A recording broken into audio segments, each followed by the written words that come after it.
Peace. Welcome to Verbal Vortex episode 4. Your host, Big Cyclonious. Would you like to state your name for the people? I am Bad FX. Sorry to just jump in like that. I was just that anxious. You know what I'm saying? Bad FX, aka the Zipper Man, ready for thumper and kicker man. I just circle lyrically on this thing with hip hop heads, purists, all of that, whatever your kind of title on the purist vibe you want to give us. I'll take it. Respect, brother. And before we start off, it's a pleasure to have you on the Verbal Vortex Show. Thank you. You know, real recognized, real when it comes to the hip hop spectrum. Mm-hmm. So let's start off with my first question to you. What inspired you to create the album Bad vs Evil? To be honest with you, Evil Ed, big boy producer in the UK scene for years and years. He's been in my circle through people like Jesus, aka .I, and just over years we've done bits and bobs, dribs and drabs. He sent me a pack before. I couldn't get into it at the time because, you know, when you got so many things going on, you don't get to execute everything you want. But eventually he sent me a pack. I think it was November or last year, October, somewhere around there. Right. And I was just feeling it right away. I was in the right mind space. I had the time for it. And bam, bam, bam. When I got time for it, I just knock it out fast. So we had it all recorded. It's only an EP. We had it all recorded within a week and a half. You know what I mean? Right. But yeah, it was literally a push from Evil. Say, yo, let's work, let's do something. And we did it, man. It's a good one. It's a really good one. How did you come up with the concept behind the album? I think it was literally just freestyled in conversation, you know what I'm saying? Because he's Evil Ed, I'm Bad FX. We did a play on words with the whole Bad meets Evil, which is the Eminem Royce 5'9" combination. And we said, yeah, this is like the opposite of that. We should do a whole thing where we just jack the artwork as well and just flip it, you know what I mean? It's cheeky of us, but people would see that image and think, oh, new Eminem Royce, this is not even, what is this though? Right, you know what I'm saying? So I do like to try and come with something a little different on every release, just to be different and to captivate people in various ways, you know what I mean? It was cheeky, but yeah, it worked. People loved it. Well, it's a play off of the name still, so it makes sense. Exactly. It wasn't just a straight rip-off. It actually made sense. So yeah. Can you walk us through the creative process behind one of the tracks of the album? Let me see, man. Let me think. I think there's a joint on there called Old School that just instantly it was the one I liked. It was the beat I liked the most, and as soon as you heard it, it just had this bass line that was just so funky. It engulfed me right there and then, and I knew because what I do, I usually just jump in and just start rapping. But I did know I wanted to have something about it on this tune where I'm not just going for it, you know. I want a little bit more of a vibe where people can catch on and sing a little bit. Not to say I'm making a commercial record or nothing, but it had a vibe where people can get involved with me on it, you know. So I went in a little bit angrily on the vibe. I don't know why I did that, but it just vibed out into what it was. And there's like a pre-chorus part, and I think that's the bit to it where that pre-chorus that's kind of missing from music nowadays. Yeah, where you got a pre-chorus that's actually repeated later on in the song, just before you know what I mean, just to bring it in a bit more interaction with it. So there's that tune there, and yeah, as with most songs, I hear a beat and I just go. You know, sometimes I hold back because I want to put some thought into it. But sometimes, a lot of times, just to not kill vibe and momentum, I just go and I might re-edit afterwards, maybe. Right. Yeah. You know? But yeah, that's old school. That's dope. What would you say was the most challenging part of producing Bad vs Evil? To be honest with you, there was nothing challenging in it. Right. I loved the instrumentals, and once I hear the instrumentals that I love, it's not really a challenge for me. There's other producers that have challenged me more lyrically just because of the sonics of the instrumental, but with this project in particular, it's very bread and butter hip hop, boom bap. Here we go, here's a drum, here's a kick, here's a snare, here's the hats, here's the sample, and it's just easy. Other producers like Jesus.I, who I mentioned before, I've done albums with him in the past, and he'll produce something that's just so left field, you can't help but to write different, if that makes sense. So like flow wise, it may just be like, well, how did he do that? I got to hear it back again to catch that flow, you know what I mean? So you have more fun with it. Sometimes you can be more free when there's no drum pattern on it, it's just a sample, you can just free flow, you know what I'm saying? There's that kind of thing. But with this Bad Meets Evil, it's very bish bash bosh. I got into it quickly. There wasn't really, I can't really say there was a challenge per se, you know. I just enjoyed it, man. Just enjoyed myself. I always like it's always enjoyable when I can get through the project quickly in terms of writing and recording process. If I can do it quickly, I know I had fun. Right. I didn't have to bust my brain. This was just we had fun doing this. Yeah. What can the listening public, what would you say they can expect from this album? Well, first of all, it's just an EP. Excuse me, EP. So there's not like a large range. It's only 6 songs on there.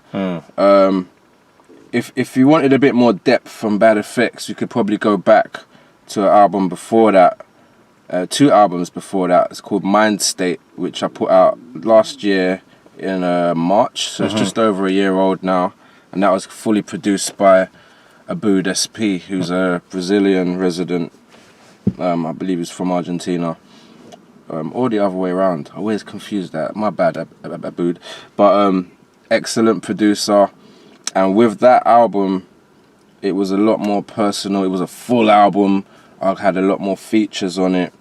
But there's so many different pockets of what I'm able to do on that album, concept-wise. I even broke off a piece of it to make its own EP, which is included in that album, but it's its own EP called the Teeth in Tony Sagas, where it's just like a story. It's like a 3-part story, and I'm doing different characters, different voices. It's very interesting, you know what I mean?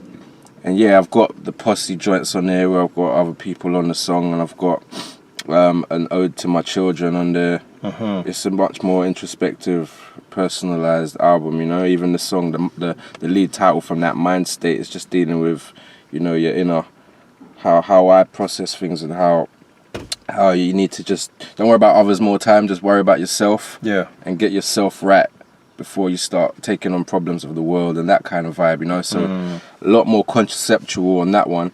After that album, I did a joint album with my brother Noel Is, formerly known as Technical Development. Right. And that album was called Got the Message, and you literally got to play it and get the message. I'm not even gonna get into that one. It's crazy what we did there. Right. That producer was a Rushigenki gentleman from Holland, and we linked up in Berlin to do some videos actually, but unfortunately things happened where the cameraman had an unfortunate event and wasn't able to make it, so we didn't really get too much visuals going on for that album. But it's one of them gems where it's like, if you know, you know. Go play that, go get the message. Bro, it's really interesting to hear that, and that you're a man who's just like not keeping it local. You're a man who's just you're connecting dots in many different areas. That's you have to, man. dope. And I think with the advent of all the technologies that are available to us, it's so much easier. It's why wouldn't we? You know what I mean? People are out there doing what we love. Connect. You know what I mean? Some people want to connect. If you don't feel it, you don't have to do nothing. If you feel it, let's go. Right. The circles don't have to stay as small. The pockets, we don't have to just stay in our little pockets, you know? Which I am guilty of, because I don't really listen to a lot out there. I am guilty of being stuck in my own circle when I'm listening to things. Bro, I'm the same, you know. I can't lie. I can't lie. I'm very stubborn when it comes to music, like, because I just don't want nothing to infiltrate my circle and try to grow as a part of me. I keep things at bay. But that as well. I hear you, man. I hear you. What I wanted to ask you is though, how do you feel your music has evolved since your earlier work? Oh man, well. First of all, I grew up in Jamaica, where the only hip hop I was really hearing was American hip hop. So when I came to England, I sounded like an American rapper. You know what I'm saying? Yeah. Because my accent is very transatlantic anyway, and I can just bam, you think you're dealing with a straight yard man one minute, and the next minute, oh, he's British. Oh, you know what I mean? Yeah. So I'm very all over the place, but over the years, I found lyrically where how I need to sound. And what I find, I've definitely grown in terms of like maturity with bars. You know, at first when I was younger getting into this, it was, you know, all kinds of grimy shit coming out my mouth, you know what I'm saying? And I still have a little ratchet side to me, but I don't focus on that. When I get in the booth and I make music now, you try and steer minds in a way where you know they should be, you know what I'm saying? Sometimes I can get on the booth on just some lyrical whatever. It don't mean anything. I'm just rapping for rapping's sake. I do that 100 twice on Sundays, you know what I mean? I do that all the time. But I do like when I can get into a zone on a specific concept, topic, and just lock down. That's something that I never used to do as a younger MC that I would do now, you know? And I like getting pulled up as well. For instance, with 2C87, like, we did we're planning to make some moves. DJ Maintain sent a beat the other day, and I sent a verse back same day. I was in the vibe so much, and Batusi loved it, but he pulled me up on one thing, and the thing that he pulled me up on, I just loved that he pulled me up on it, because sometimes you need someone there to kind of produce you as well. You can get caught in your own vibe and not realize, oh yeah, you know what, I do want to portray myself in this way, but my ratchet side might slip out every now and then. So it's good when you got someone to say, yo, but what about that bit? Oh yeah, I just loved that interaction of the way it showed me he's listening. And it's all about bettering yourselves as well, you know what I mean? So still sharp and still should be some good shit coming. And that's a level of like just like an artist maturity, because you know a lot of people will just be into themselves like no, it's got to be like this. You have to have some humility, man. Yeah, so that I think that's dope. How did your experience as a studio engineer influence the sound of the album? Well, vastly, I would say, in comparison to those who ain't really into studio engineering, because you do have MCs that don't do nothing more than write and rap. Whereas I went to college for music technology, I got into beat making on Cubase, learned about studio dynamics, recording on mixing desks and all of that kind of thing, patch bays, all of that. Never got too deep into patch bays and outboard stuff, but where I did get into beat making, sonically it gave me an ear for how my vocals should sound over an instrumental, level wise, whether it needs another stack, whether it needs ad-libs or not. Sometimes it's good to just go with the raw vocals, sometimes it's good to have a BV. So I think those things just come along as the song's being produced, you know. And because I do have an ear for it, I'm a producer as well. I've made projects for people that I'm not even rapping on. I've made projects that we're rapping on and stuff like that. So I do have an ear for how things should sound when they're good. Sometimes I compare it to music that's out there. Sometimes I compare it to my own music that's out there. But yeah, just in general, I think it's a good thing for me anyway that I can do all of that, because I'm not really reliant on anybody else for a sound. Some people come to me to get a certain level, and yeah, man, I enjoy all of that as well. Sometimes there was a point in my life where I was more into producing as well, and just sound engineering and getting into the details of, you know, the computing side of it. You know, I was really into that. But yeah, it's swings and roundabouts with me, man. It's times, it's seasons. Right now, I'm more of a MC season for me, more than a production vibe. You know. I hear you. Is there a memorable moment from your time in the studio working on this project? What, Bad Meets Evil? Yeah, that's right. Bad Meets Evil was Evil Ed sent me instrumentals online, and I'm locked in my garage for a week. Wow. Doing my thing. So. A memorable moment I would say was when I reached out for a feature from Broom Man. Two memorable moments. One was Broom Man. He's an MC from up north. He used to be in Heroics, and I reached out to him. He loved the instrumental right away. As soon as I heard it, I heard him on it. And my friend also was like, "Yo, Broom Man." I was like, "Yo, for sure." Merklin. So shout out to Merklin for that, because he called that. And Broom Man is a guy who produced the album for me and Jesus.I. we did a group called Up to No Good, but he only rapped on one song. So I sent him this Evil Ed beat, and he loved it right away. He jumped on it. He did his flow. I can't imitate it. It's crazy.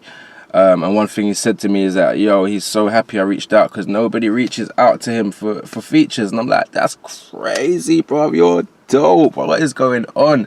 Comes back to what we said earlier about circles and just interlocking them circles. You know what I'm saying? So yeah, that was one dope experience. And another was a second feature that I got in there. David Flores he's a associate of Killer Priest, actually, stateside. And he just hit me up like, yo, let's work. That was before I got the beats from Evil.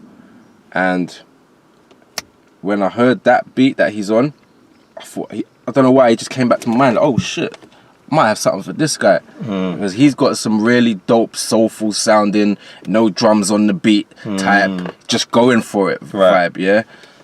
Really woo sounding, dope guy. And he reached out to me, let's work. I sent him the beat with my verse on it. There was no chorus, it was just straight, I don't know however many bars that is, 24 bars or whatever plus. And yeah, he sent something back in a relatively speedy time, and I'm sure it was like within a week. And we had that done. So I loved reaching out to a foreigner that I've never even met, and we got it cracking once again. I've done that, so I love when I can do that, you know. No, definitely, man. I just like to hear that, like, you know, like how you see someone and you know, in your mind you're saying, you know what, this guy has got a certain amount of skill, I respect that, and you know, to reach out, and then they share the same kind of values and energy, and they just match it and make it happen. Yeah, you know, I think that's lacking a lot within the hip hop spectrum, especially in UK. I don't know what it is, but it's something that I just think that this needs to get paved over and just. I mean, my boy Noel is technical development, who I spoke on earlier. He's always pointed that out to me, and he's right in the sense that there's circles within hip hop. There's cliques. It's very clicky. It's like these people have this opportunity, and they'll sort out them and theirs, you know. But there's a whole heap of us out here really in this ecosystem, and a lot of us are dope enough to really reach levels. It doesn't always happen because people are clicked up. Yeah. It's a shame, but we just got to bust through that. Exactly. And that's what that is, man. What equipment or software did you find most essential in putting together Bad vs Evil? Equipment, I mean, I got my Rode NT1 microphone, and I got an iMac. Right. If you want to go back in time with me, you know what I mean? It's not the colourful one, but it is an iMac. It's a more modern iMac. Yeah, it wasn't really, like I said, there wasn't really a lot needed on this album, man. It was so quick. It's an EP. It's a nice short listen, you know? It's something short but sweet. Right. And my equipment is my phone, bro. Cause that's what I be writing nowadays. I do want to get back to pen and pad. But nowadays I just be typing like I'm typing to anybody, and lyrics is on the phone for days. You know, I do try and get back to pen and pad every now and then. But yeah, man, ain't really no special equipment other than my phone and my mic and my iMac. That's what we got it done with. That's what it was. I think on a production level, it would be good to get into what Evil was using when he was making these things. What samples was he going for? I can't tell you. I wasn't in the process of the actual beat making. I just got sent a pack, bro. You know what I'm saying? Yeah. And just smashed it out. How do you balance your role as a rap artist and a studio engineer? Well, I tell you, the balance was really getting a bit nuts. Cause like I say, I'm a MC first. I got into production from college days, and because of my knowledge on studio and how to do certain things, me and my friends acquired a studio in Tottenham years ago, and it was about 6 or 7 of us, and we was just running that as our hub. Until that fell apart. I was producing from home, and I was always in mind I need another room like that, until I got back the room that we met in. Right, yeah. So being in there now, I found I was producing a hell of a lot, and I was recording a hell of a lot in terms of recording everybody. I was recording a lot of people, and it was really taking away my writing time, my recording time. I wasn't really being too much of an MC, and it's crazy because I was, but it felt like I was less of an MC a lot more, and I made the decision to kind of leave the room. I left the room knowing that Ray Vendetta, my good friend as well, another dope MC, he's going to be using the room same way, so he's kind of taken that over, and that's now the prestigious hub. I'm still very much welcome. I go there every now and then. That's my boy. In fact, we're doing an album now as well called Lion Scriptures 2. Okay. So that's to come. But I moved out of there and I moved into my garage. So I got all my setup in there now. And yeah, it's free. I've gotten back to the pen, back to the mic. But now I'm not on the production as much anymore. That's what I say, it's seasonal. Yeah. You know what I mean? I'll get the lick again. I've got the machine beat drum maker. I've got that, and I've got a little keyboard in there. So I've got a bag of samples. I can get into it. I just need to lock down and get back to that. It's a balance. It's a hard thing to balance. In fact, I believe, you know. And being a rapper producer, I've got albums where I've produced it and I've rapped all over it. I haven't done that since, what was that, 2018, Cyphers with Lighters, 2019, something around there. So, good look a while now. Yeah, but you know what they say, man, Tiger never loses stripes kind of thing, you know. Can ride it back. Yeah. Can ride it back. You know what I mean? Yeah. How do you approach collaborations with other artists or producers in the studio? I love when we can get it in together at the same time. When we made Up to No Good, I made Up to No Good with Broomman and Jesus.I. Broomman sent a pack, but me and Zeus was locked in. We went studio every day for that period, and it's cool, man. It's inspiring, you know what I mean? Because you're there writing and it's exciting. You're gonna get your verse off for somebody to hear it, and you're gonna get to hear what he's coming with.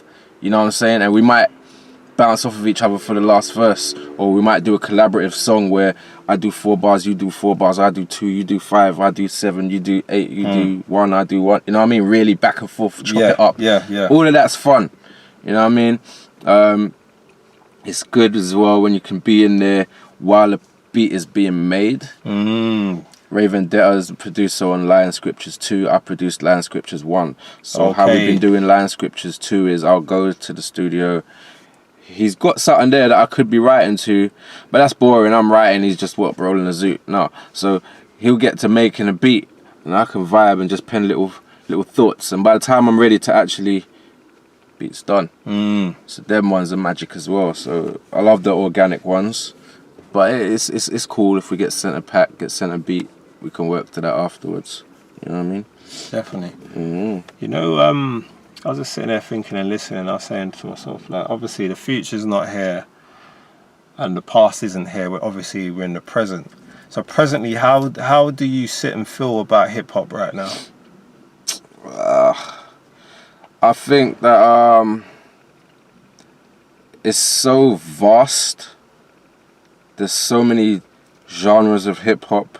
There's so many outlets. There's so many ways to listen to music that I feel like what you want to lock into as an individual, it's actually there. You can make an excuse and say, oh, it's not like back in the days or whatever, but yeah, that's what's being pushed. You're right, things is always changing, and they're not going to push today what was being pushed 15 years ago and before that.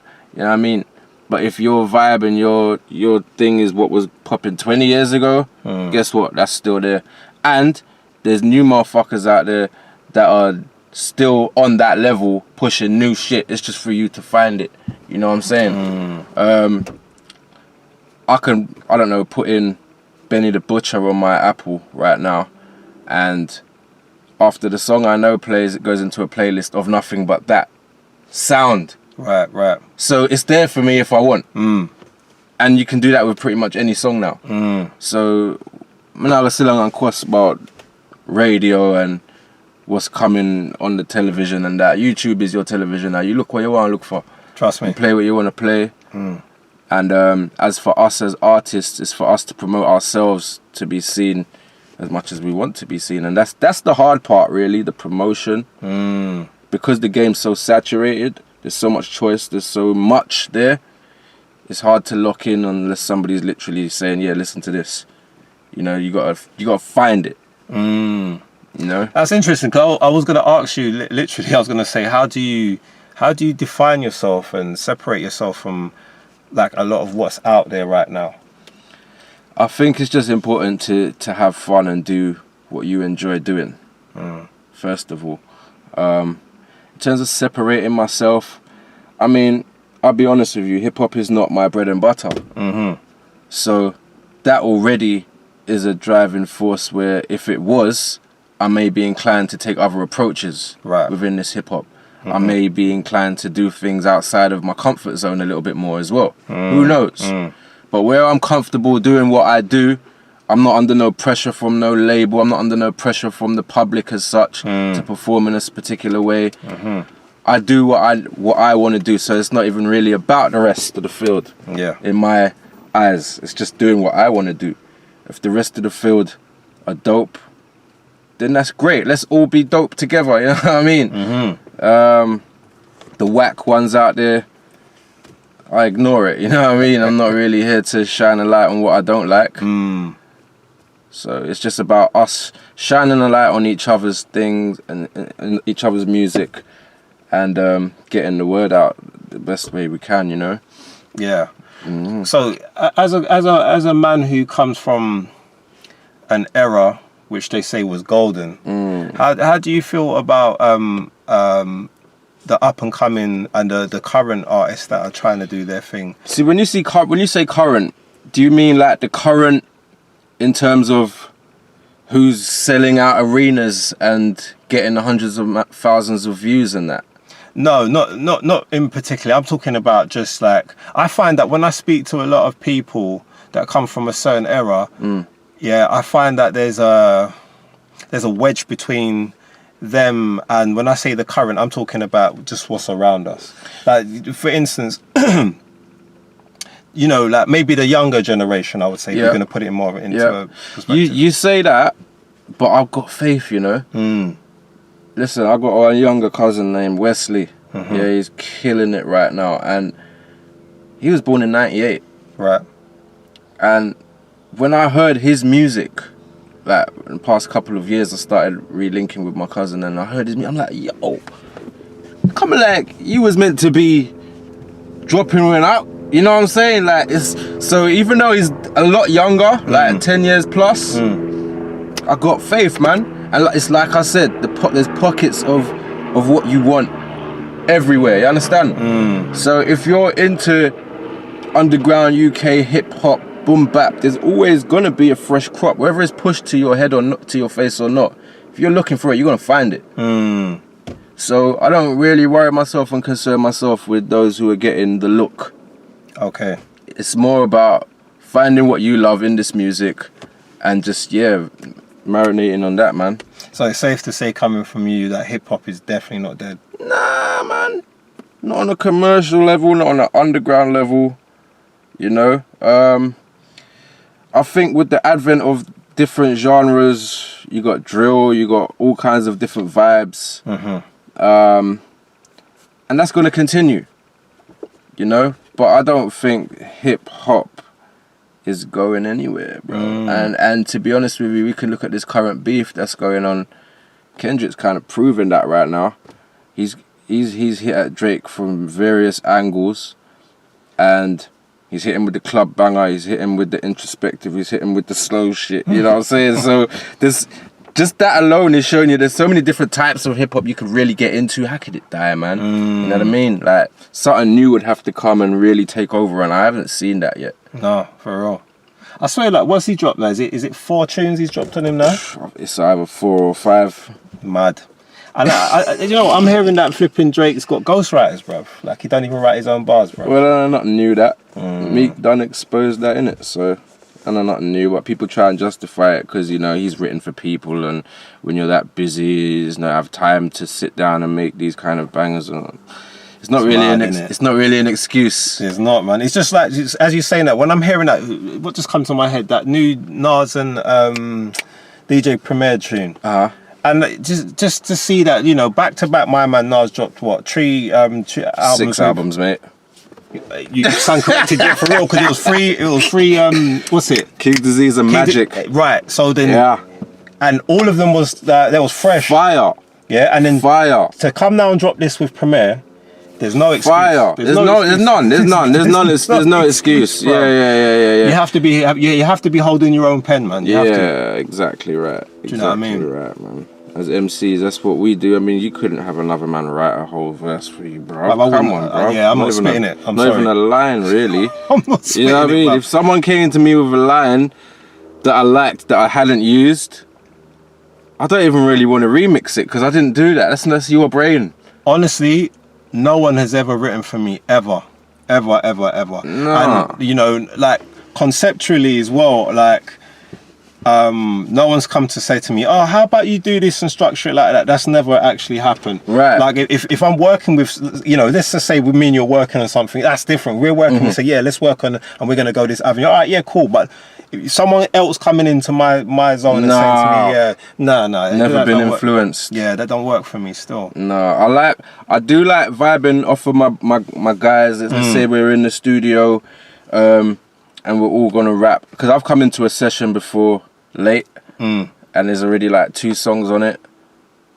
Boom, I go and put that in my little ears and I vibe out. I've heard their verses. Not to say sometimes when you hear somebody's verse already, it can give you a what to go off of. Yeah. You know what I'm saying? And I do like that as well. Yeah.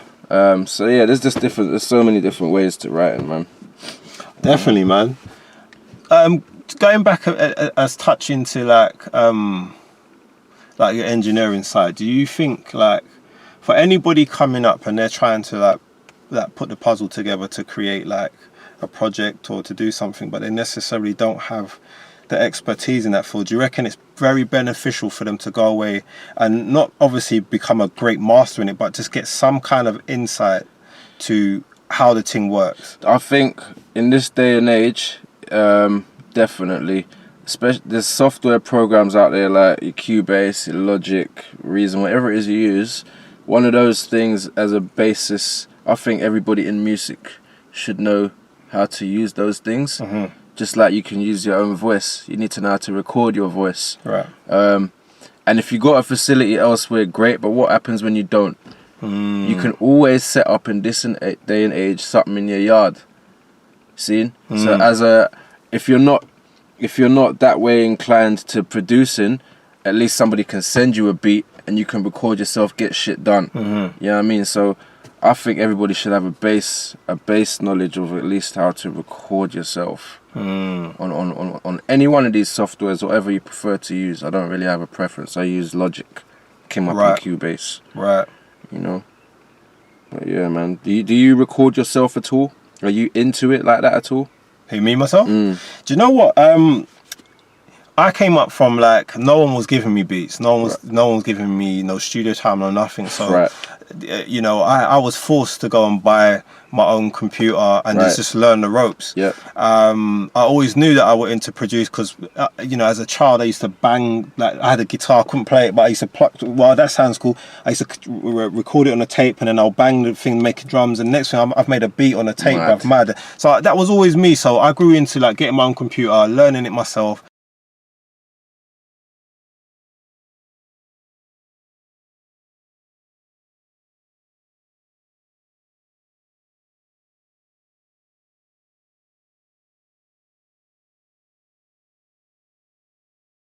And then it just grew into the point where I had mics, had this and that, had keyboard. Next thing you know, I'm producing and picked the local man. I saying, right, you got studios, all right, boom, let's come and use the studio. So it just kind of... You became what you was looking for. Exactly. So, and then, but it just, like you said, it cycles. It got to a point where, like, I think I got lazy. I said, oh man, I this producing thing, man. Let me let someone else produce it. Let me get different sounds. And then I kind of pushed it to the side a bit. But it's come back full circle where I'm trying to actually gravitate and make the studio again. Bro, it's the same way with what you just said is exactly what you're doing right now. You've done it again. Yeah. Loop the loop. Yeah, that's exactly it. You know what I'm saying? Happening all over Everybody again. wasn't calling you to do whatever you thought, like, let me get this, let me start this, I can... You watch the same level that your music is on, and beyond, this may reach, and you know what I'm saying? I hope so, bro, because like, again, the reason why I'm putting this blog thing together, and this is 100% facts, like, it's I don't even want it to be about me at all. I just want it to be about those that I feel that are dope. You just have good content for the people. Yeah, because I'm witnessing certain things, and I'm thinking, how comes you lot are not witnessing this? What's going on? Do you know what I'm saying? You must know about this, because people say, "Oh, have you heard about XYZ?" And I'm saying, "Nah, that's whack." Sorry. How do you know about this guy though? And when they say no, like for instance, Watusi's episode, the response, like the numbers ain't mad, but it's like, everybody that I've sent it to or watched it, they've all responded back and saying, "Rah, I never knew who that was. You see? Let me go and check his music." When they check it, they say like, "Rah, like my man's dope." I go, "Exactly." You see? So that's the plan for me. That's the aim. That's great, man. That's great. So like, what is like next for you? Like, what is your plans for like maybe the next project or the next movement? I mean, there's always projects in the tuck. I've got Lion Scriptures too that I'm currently recording with Ray. I've got another EP that I'm doing with a producer called Johnny Data. He's the younger brother of the late great Seventh Dan. Right. And that's pretty much finished. I've got a whole finished album with air clips that I don't know what we waiting on. Self-prescribed, yeah, that's the name of the group. That's the name. It's produced by Zatochis, is Jesus.I and Palmer Eldritch, and when that drops, I'm excited for that one. But yeah, we need to just get it together and put that out. And yeah, I don't know if you're hearing all of the foolishness with the Spotifys and the distro kids nowadays and all of these things. And to be honest with you, like I said earlier, this is not my bread and butter. And I'm grateful it's not. I see it and I feel sad, man, in the sense of, imagine you're putting out your best work and the only way to get it to the masses is through this company. But guess what?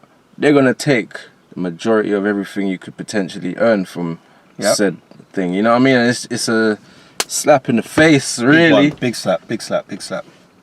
But it's a monopoly, isn't it? Exactly. And let's keep it real. That can only exist if we let it exist, because do you know what? It's weird. I had this conversation the other day and everybody was saying, "Oh, how you find Spotify?" I go, "You know what? Do you know the place where I've made my most money is Bandcamp." Likewise. It's mad. And like Spotify, like, do you know what? I hadn't even really looked over there to see how much money I've accumulated, which is a bit, you know what I mean? But like, I know for a fact, when I throw things on Bandcamp, people that are actually interested and care about what I'm doing, they would just say, yep. They would even pay more than what I've asked for. It's more of a personalized place catered to what you're doing. Yeah. Spotify's quite generic looking. Yeah. Everybody has the same setup. Right. You know, Bandcamp, people got to make the effort to look for you. They got to type in your things. You know what I mean? It's different. Yeah. You're looking for it. It kind of takes it back in a way to like when I was, because obviously I still collect music now, but I'm talking about in my days of when I used to go to the record shop. Same. Whether it's vinyl or CD, you buy that, and when you buy that thing, you're not just sitting down and listening to it for a few days. You're and opening it up. Exactly. There's artwork. You're there's studying. Credits. Yeah. There's lyrics. All kind of things, and it's part of the experience, and that's something music's definitely lost. My guy. I hate to keep coming back to him. Noeliz.I. He always puts his lyrics on Bandcamp too. It's something I've always said I'm gonna never do it. I should do it.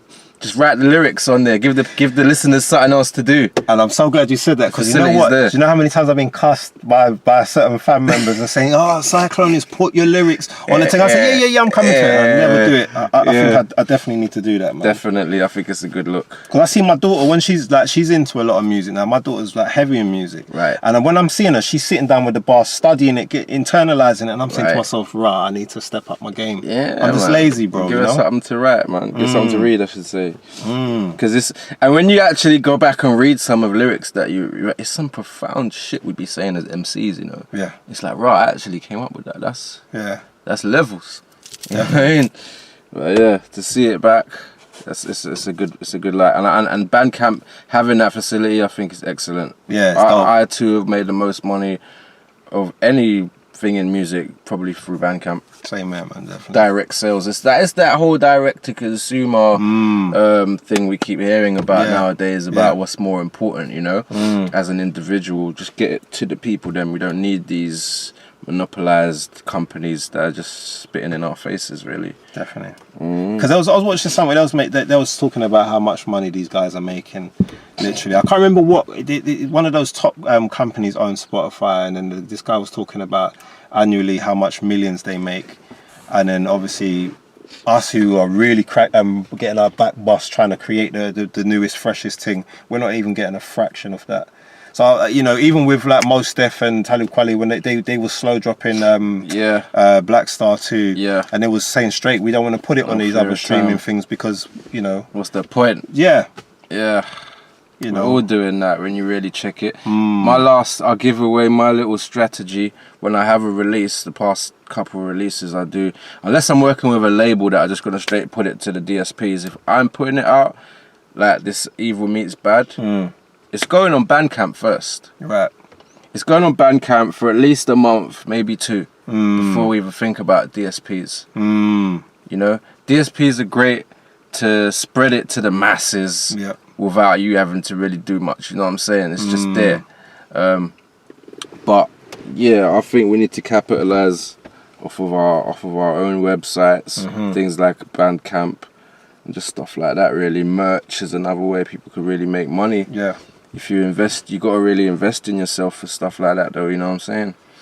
What is your point of view when it comes to, like, you know, the music promoters in the sense of like shows and stuff over here? Do you feel that there's enough platforms and places for, you know, UK hip hop artists to showcase themselves and sell their merch at these events?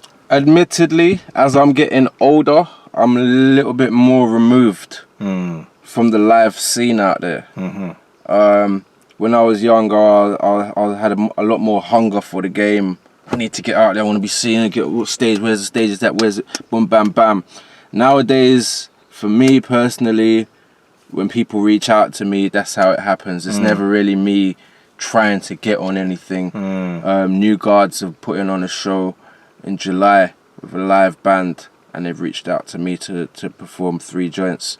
So I'm really looking forward to that because I've never done anything with a live band before. Real. But like I say, that hunger to perform, for me, it's not there until I'm on stage and then I remember, oh yeah, this is that live, you know what I mean? Yeah. And there was, when we put out Up to No Good a few years ago, we was actually on a little tour around England. We did Bristol, we did a few different places in London, we did Bishop Stortford.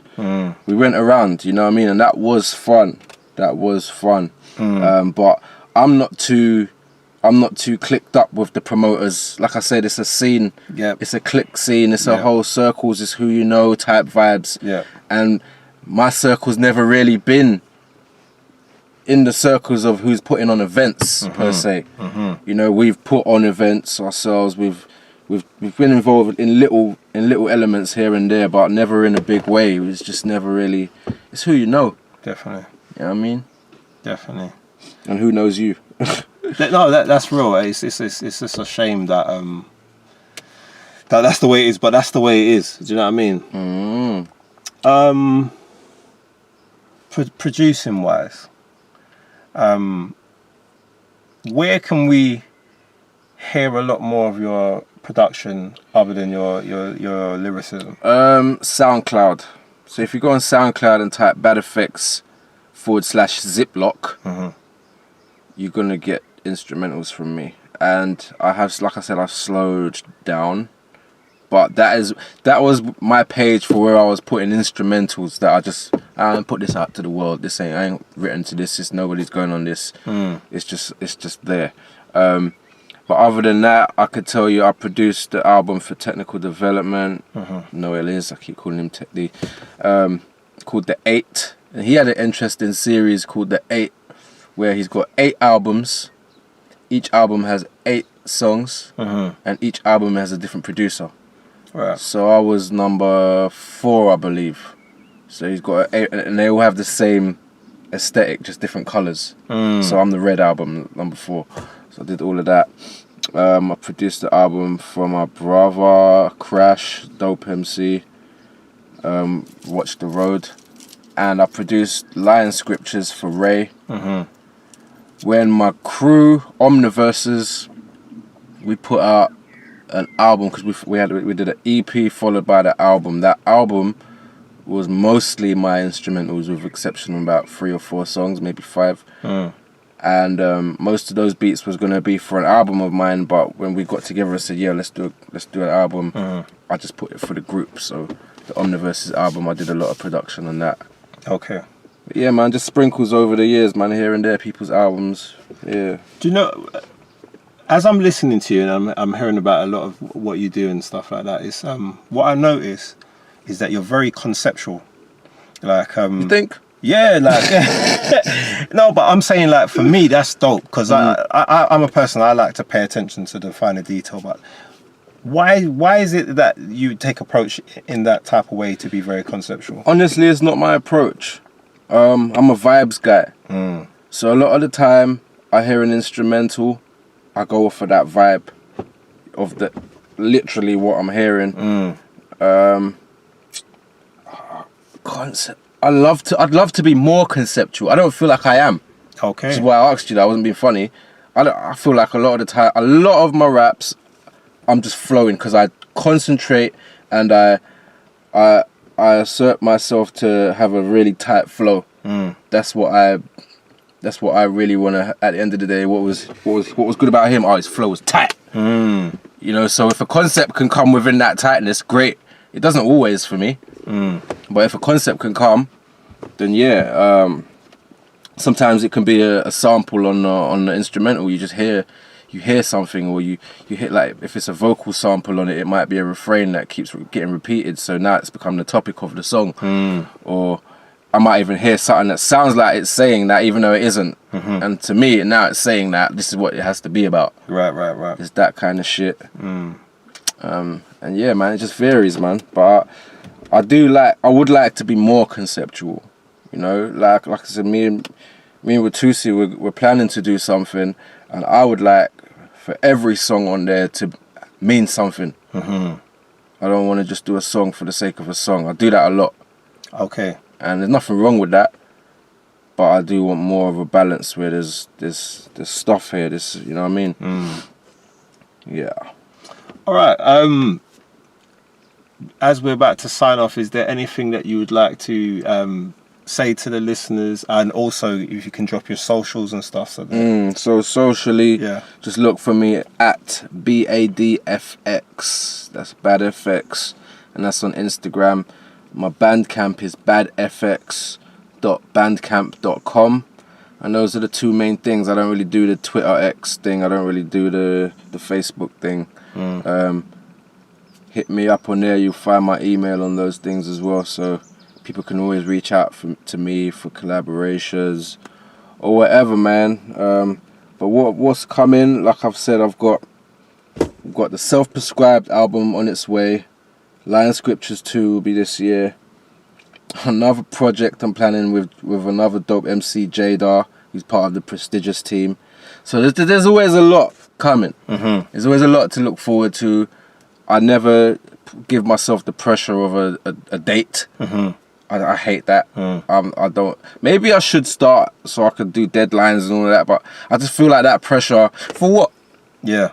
Yeah, I mean, this is meant to be a fun thing for me anyway. I'm not out here hustling my CD on the corner, or I'm not signed to a label that's trying to make back their investment.